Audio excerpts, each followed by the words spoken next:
الحمد للہ وکفی وسلام علی عبادہ الذین اصطفی اما بعد۔ اللہ تعالی نے جس حکمت کے ساتھ حضرت رسالت مآب صلی اللہ علیہ وسلم کو مبعوث فرمایا تھا، ان حکمت کی باتوں میں سے ایک چیز وہ ہے جو اسلام کی اشاعت اور دعوت سے تعلق رکھتی ہے۔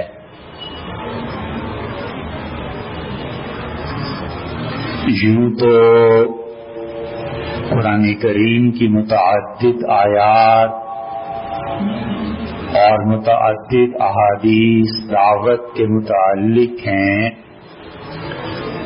مگر ایک حدیث میں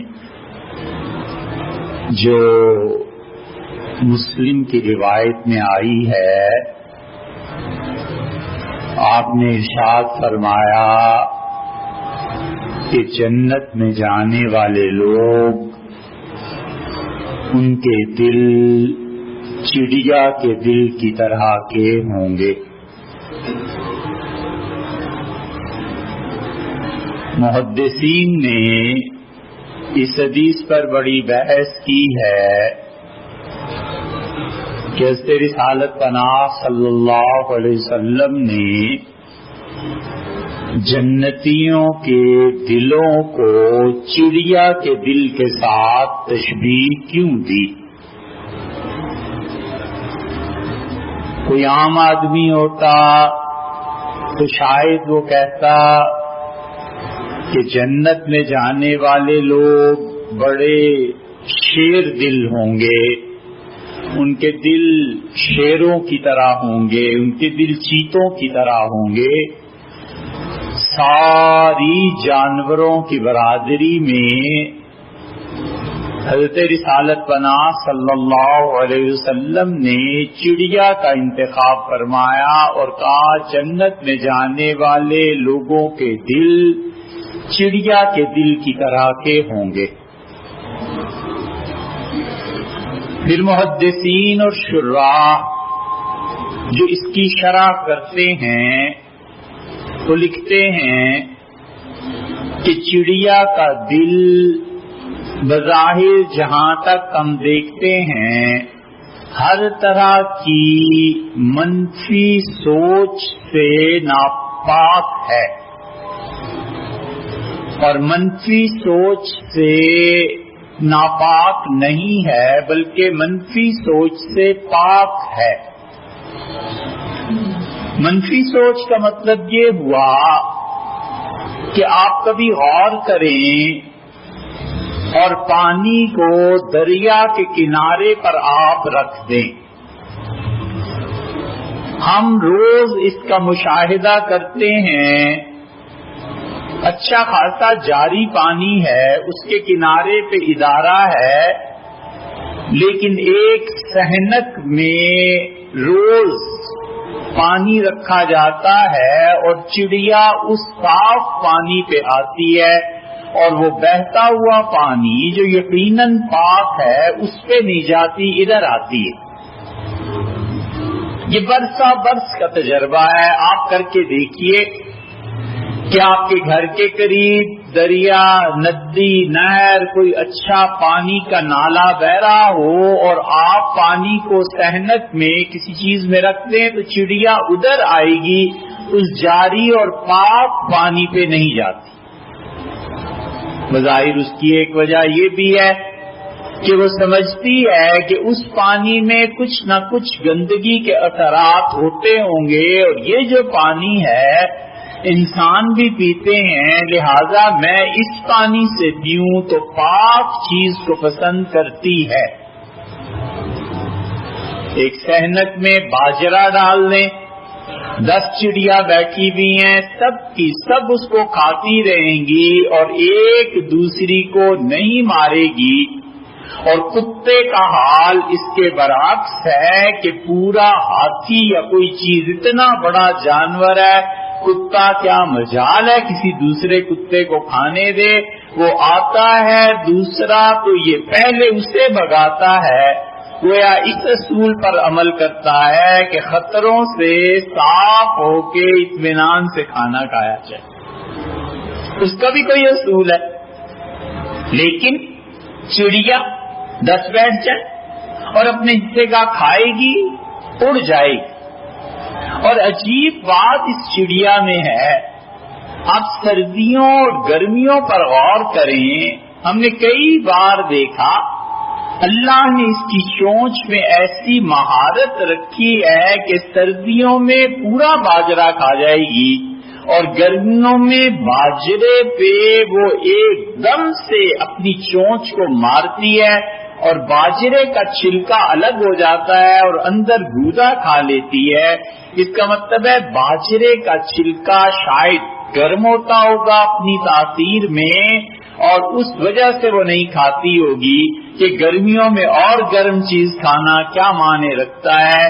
لیکن ڈاکٹر تو ظاہر ہے اس تاثیر کے غالباً کسی اور شکل میں قائل ہیں، اس طرح قائل نہیں جیسے حکما، مگر یہ کہ چڑیا میں یہ خصوصیات ہیں، کوئی حسد نہیں، کوئی بغض نہیں، کوئی کینہ نہیں، کوئی اسے پرواہ نہیں، 10 کھا رہی ہیں، اپنا حصہ کھایا اور اڑ گئی۔ اس کا مطلب یہ ہوا کہ حضرت رسالت پناہ صلی اللہ علیہ وسلم نے سارے جانوروں میں چن کے جو تشبیہ اس چڑیا سے دی ہے تو ہمیں یہ سکھایا کہ اپنے دل کو منفی جذبات سے پاک رکھو، بس یہ ہے اصل بات۔ اور ہمیں کوشش کرنی چاہیے کہ کسی بھی طرح ہم نفرت کے جذبے کو اپنی ذات سے الگ کریں اور نفرت کی باتیں نہ کریں اور نہ پھیلائیں۔ نفرت کی بات حضرت رسالت پناہ صلی اللہ علیہ وسلم نے اس کی لمیٹیشنز بیان کی ہیں، وہ بڑی لمیٹڈ ہے۔ نفرت آپ اس چیز کو نہیں پسند کرتے، ختم ہوئی بات۔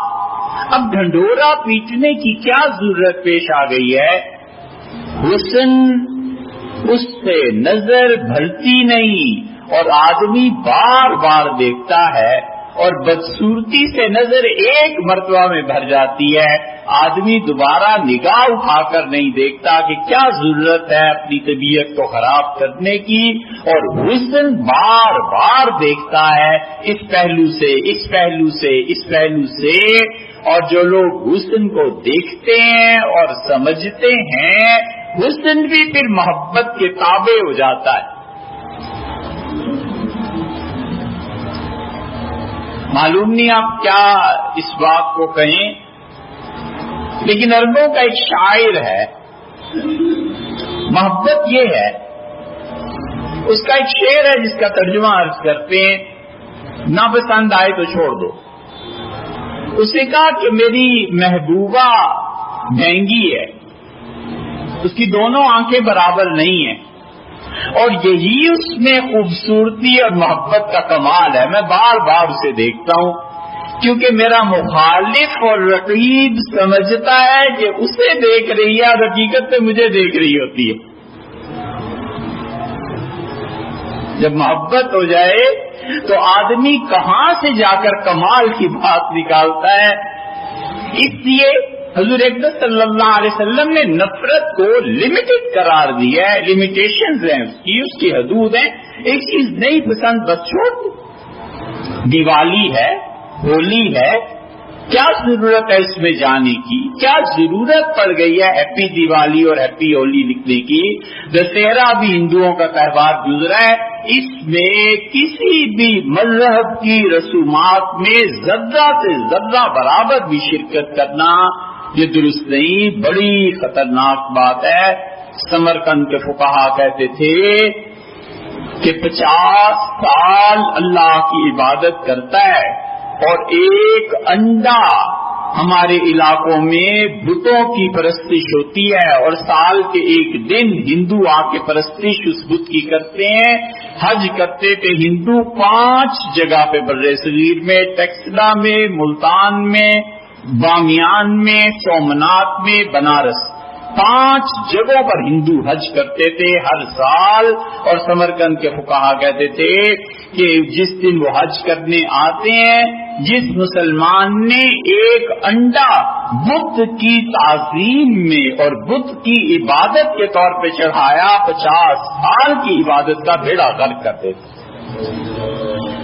اس لیے کافی کہ آدمی ہولی دیوالی میں شرکت نہ کرے، کہتے کہ میرا اس سے کوئی تعلق نہیں، گئی ان کی رسومات ہیں وہ کریں، نہ اپنی مملکت میں ہم انہیں منع کرتے ہیں اور نہ خود اس میں شریک ہوتے ہیں، بس یہ ہے ترک تعلق کا اظہار۔ لیکن کوئی آدمی اب ہیپی دیوالی اور یہ کرنا شروع کر دے جیسے پچھلے سال وزیر اعظم نے کیا، اور اب بھی اعلان ہوا کہ ہم دیوالی میں شرکت کریں گے کسی اور سیاسی رہنما کی طرف سے، نہ یہ کرے اور نہ وہ کرے کہ انہیں بھی اجازت نہیں ہونی چاہیے۔ ہر ایک کو اپنے اپنے مذہب اور مسلک کی اجازت ہے، لیکن حد سے دونوں طرف بڑھنا غلط ہوگی۔ اسی اللہ کے دین کی طرف دعوت، خدا کی طرف بلانا، بنیاد یہ ہے کہ آدمی اپنے آپ کو نفرت سے پاک کرے۔ شراب ہے، اس کے پینے سے نفرت ہے، لوگ شرکت کی دعوت دیتے ہیں، فنڈ کیا ہے، نہ پیے، بس اتنا کافی ہے۔ اب وہ یہ کہ شراب کی مذمت اور اس چیز میں وہ پورے ملک میں طوفان، ہاں حکومت کا حق ہے، حکومت سے مطالبہ کیا جا سکتا ہے۔ عام آدمی کو کیا حق ہے کہ کسی کے گھر میں گھسے اور کہ بوتل تمہارے یہاں سے نکلی لہذا میں توڑتا ہوں، اور یہ چیزیں۔ اسی لیے رسول اللہ صلی اللہ علیہ وسلم نے محبت کا پہلو سکھایا، نفرت کے جذبات سے الگ کیا۔ بدقسمتی سے معاشرے ایسے تشکیل پاتے ہیں کہ پہلا سبق بچہ کھولتا ہے آنکھیں اور نفرت کا ملتا ہے، اس سے نفرت ہے، اس سے نفرت ہے، دادی سے نفرت ہے، دادا نے ایسے کر دیا، دیور میرا ایسا ہو گیا، جیٹھ ایسا ہو گیا۔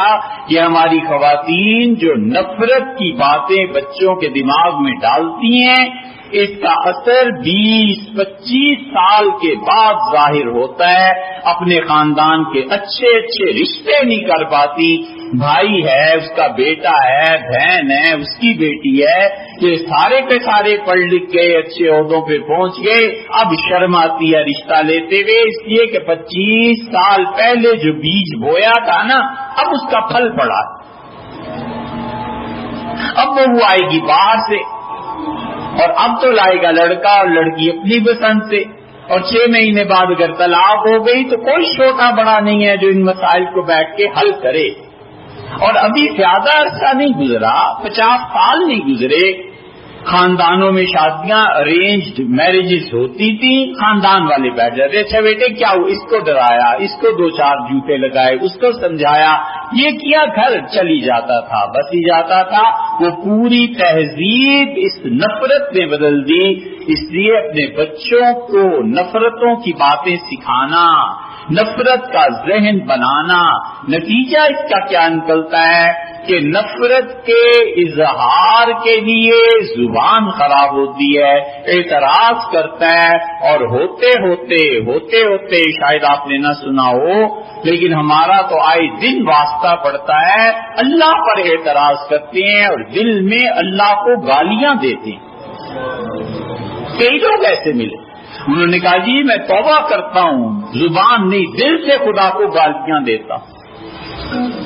مسئلہ یاد رکھنا، دل سے اللہ کو گالی دے تو کافر نہیں ہوتا، اور دل میں اگر حضور اقدس صلی اللہ علیہ وسلم کی نفرت تو درکنار ان پہ اعتراض بھی ہے نا تو کافر ہو جائے گا اللہ کے۔ یہ بڑا باریک مسئلہ ہے، بس مسئلہ یہی ہے کہ اگر حضرت رسالت پناہ صلی اللہ علیہ وسلم سے دل میں کسی گوشے میں نفرت ہے نا اور ان کو کچھ کہتا ہے تو خدا کے نزدیک وہ کافر ہو گیا، ہم چاہے اس کے جنازے پڑھیں اور چاہے کچھ بھی کریں۔ بڑی سخت بات ہے۔ اس کی وجہ بنیادی طور پہ یہ کہ اللہ پہ اعتراض، خدایا ایسے کیوں نہیں ہو گیا، تقدیر ایسے کیوں نہیں لکھ دی، اے خدا میں تو یہ چاہتا تھا، یہ کیا ہو گیا، اس جگہ مجھے نوکری کیوں نہیں مل رہی، فلاں جگہ میرا رشتہ کیوں نہیں ہو گیا، حتیٰ کہ کوئی کہے استخارہ کرو تو وہ کہتا ہے آگے سے لاجیکلی کہ اللہ چاہے تو پھر ایسے بھی کر دے. اللہ سے کیا کہیں کہ اللہ اگر یہ اچھا ہے تو دے دے, اچھی لڑکی ہے تو رشتہ مل جائے. ہم یہ کیوں نہ کہیں کہ اللہ اسے ہی اچھا بنا دے. ہم کہتے ہیں 10 جواب ہیں. اور سب سے بڑی بات یہ کہ حضور اقدس صلی اللہ علیہ وسلم نے بتا دیا کہ یہ پڑھو, بس چھٹی, یہ پڑھو, اتنی بات ہوگی. یہ چیز جمعے میں آنے میں دیر ہو گئی, ٹریفک کا نظام گڑبڑ تھا, تو ہم نے کہا پولیس نہیں. بھائی نے بتایا پولیس تھی. ہم نے کہا بالکل یہ بھی نہیں ہے, اور ڈرائیونگ جو کرتے ہیں انہیں بھی تمیز نہیں ہے, اور ایسی مشکل میں اگر پھنس جائیں تو جو رسول اللہ صلی اللہ علیہ وسلم نے دعا بتائی ہے مشکلات میں پڑھنے کی وہ بھی تو نہیں پڑھتے. یہ تینوں جرم اکٹھے کر لو. ہم دعا تو مانگ سکتے ہیں. حضور اقدس صلی اللہ علیہ وسلم جب کسی مشکل میں پھنس جاتے تھے اللہ تعالیٰ سے عرض کرتے تھے اللہم لا سہل الا ما جعلتہ سہلا, اللہ کوئی چیز آسان نہیں جب تک کہ آپ آسان نہ فرما دیں. ولا تجعل الحزن سہلا, اللہم لا سہل الا ما جعلتہ سہلا, اے پروردگار وجعل الحزن سہلا اذا شئت, اور اللہ اگر آپ چاہیں تو مشکل سے مشکل کام بھی زندگی میں آسان ہو جاتا ہے. اللہم لا تدع لی ذنبا الا غفرتہ, اللہ کوئی گناہ جس کی وجہ سے یہ مصیبت آ گئی ہے اے رب معاف فرما دے. ولا ہما الا فرجتہ, زندگی کی کوئی مشکل اے میرے پروردگار اسے آسان کر. ولا کربا الا نفستہ, اللہ وہ تکالیف جو کانٹوں کی طرح زندگی میں آ گئی ہیں اللہ ان کانٹوں کو چن دے.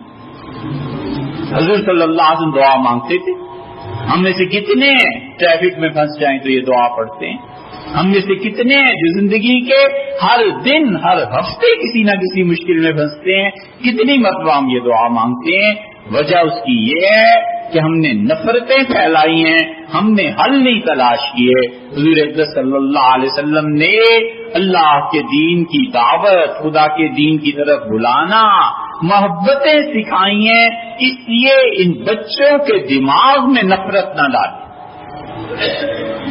یہ بتائے بیٹے یہ بات بری ہے, چھوڑ دینی, بالکل ٹھیک ہے, یہ چیز صحیح ہے, لیکن یہ کہنا اس سے بڑھ کے یہ عیب یہ عیب یہ عیب, یہ نفرتیں ایسی چیزیں ہیں کہ انسان کو پھر باری تعالیٰ تک لے جاتی ہیں, اور اللہ تعالیٰ اور اس کے رسول صلی اللہ علیہ وسلم سے نفرت معاذ اللہ پیدا ہو جاتی ہے. حضور اقدس صلی اللہ علیہ وسلم نے سیدنا علی رضی اللہ عنہ کو بھیجا تھا یمن, اور کیا کہا جاتے ہوئے فرمایا اصل قصہ یہ ہوا کہ رسول اللہ صلی اللہ علیہ وسلم نے یمن بھیجا تھا خالد ابن ولید رضی اللہ عنہ کہ وہ جائیں لوگوں کو اسلام کی دعوت دیں, دین کی طرف بلائیں. حضرت خالد رضی اللہ عنہ کا مزاج تھا فوجی. انہوں نے جا کر جیسے سخت چیزیں ہوتی ہیں ویسے کیے, فوجی کا مزاج ہے, اس کی طبیعت ہے. حضرت رسالت پناہ صلی اللہ علیہ وسلم نے واپس بلا لیا اور فرمایا علی تم جاؤ لوگوں کے خدا کے دین کی طرف بلاؤ, اور جو نقصان خالد اور اس کے دوستوں کی وجہ سے ہو گیا ہے یمن کے لوگوں کو اطمینان دلانا کہ ہم اس نقصان کو پورا کریں گے. سیدنا علی رضی اللہ عنہ گئے اور پھر فرمایا علی ان یہدی بک اللہ رجلا, اللہ ایک آدمی کو تمہارے ذریعے اگر صحیح راہ دکھا دینا خیر لک منہ اور نام, پورے سرخ اونٹ خزانے مل جائیں تمہیں, اس سے زیادہ بہتر ہے علی ایک آدمی کو ایک صحیح بات پتا چل جائے. لوگ فون کرتے ہیں آپ سے اللہ کی راہ پوچھتے ہیں, کہتے ہیں کہ عقیقہ اور قربانی جمع کرنا جائز ہے یا ناجائز, اللہ ہی کی راہ پوچھ رہا ہے نا. ایک فون کرتا ہے کہتا ہے کہ جی نماز میں سجدہ صاحب کے بعد اٹھے اور عبدو رسولوں تک پہلے پڑھ لیا تھا, اب میں نے درود شریف سے آگے شروع کر دیا, نماز ہوئی یا نہیں ہوئی؟ آپ کہتے ہیں نماز نہیں ہوئی, اس سے اللہ ہی کی راہ آپ سے پوچھی نا. کہتے ہیں یار اس مشکل میں پھنس گیا ہوں. آپ کہتے ہیں دیکھو یہ نوکری سود کی, نہ جانا, کسی مفتی سے کسی سے پوچھ لو, اللہ کی راہ آپ نے دکھا دی, اللہ اس سے خوش ہوتا ہے. وہ کہتے ہیں میری مخلوق کچے راستوں پر پڑ گئی ہے اور پکا راستہ صرف تمہارے پاس ہے، لوگوں کو لے آؤ۔ اللہ تعالیٰ نے قرآن کریم کو نازل کیا، اور غور سے سنو، اللہ نے قرآن کو ڈبل چیک میں دے دیا، حفظ۔ ہزاروں صحابہ کرام رضی اللہ عنہ پڑھتے تھے، پڑھاتے تھے، حفظ سے کام چلتا تھا اور ہاتھ سے وہ لکھتے تھے، یہاں تک کہ 6 صدی عیسوی کے شروع میں قرآن نازل ہوا، 15ویں صدی 900 سال ڈبل چیک رہا ہے۔ مسلمان حفظ سے سناتے تھے، قلم سے لکھتے تھے، پھر پریس ایجاد ہو گیا، اب تو قرآن کے ذرہ برابر زیر زبر بھی بدلنے کا کوئی فرق نہیں رہا، کوئی امکان نہیں رہا کہ کوئی بدل سکے، الا یہ کہ مختلف قراءتیں مختلف طرح لکھی جاتی ہیں، وہ ایک الگ مسئلہ ہے علمی، لیکن اللہ نے قرآن کی حفاظت کی، اور اس کے مقابلے میں جتنی الہامی کتابیں تھیں سب کی زبان ہی بدل گئی۔ پریس کا دور تو کتابیں کیا دیکھتی، وہ قلمی دور میں بھی تبدیل ہو گئی، وہ تو کوئی نسخہ رہا نہیں، نہ تورات، نہ انجیل، نہ زبور، نہ کوئی اور کچھ بھی نہیں رہا۔ اس لیے یہ پکی راہ ہے جو 1500 سال تک اللہ نے 900 سال حفاظت، پھر اس کے بعد پرنٹنگ کے ذریعے اب قرآن اتنا عام ہو گیا ہے کہ الحمدللہ یہ امکان ہی نہیں رہا کہ قرآن بدل جائے یا قرآن دنیا سے ناپید ہو جائے۔ اللہ نے آپ کو پکی راہ دی ہے، اس پکی راہ کی طرف لوگوں کو بلانا ہے، محبت سے، پیار سے، اس نفرت کو اپنی طبیعت سے نکالنا ہے۔ طے کرے زندگی کا اصول، کہ اصول یہ ہے جس چیز سے شریعت نے روکا ہے اس کے قریب نہیں جانا، بس شرافت کے ساتھ بات یہ ہے، سیدھی سادھی بات ہے۔ باقی اس کے بعد نفرت، اور اس نفرت کی بنا پر لوگوں کے لیے اللہ کی ہدایت کی راہ بند کرنا، یہ اللہ کے ہاں جواب دہی کی چیزیں ہیں۔ چاہیے کہ خدا کے دین کی طرف بلائیں، ہم لوگ دعوت دیں، ہم لوگ اسلام کے محاسن اور خوبیاں بیان کریں، جو ہماری عقل میں بات نہیں آتی، کوئی اسلام کے خلاف یہ چیز آتی ہے سامنے، اہل علم سے جا کے پوچھیں، مسائل کو حل کریں۔ اللہ تعالی ہمیں اور آپ کو عمل کی توفیق دے۔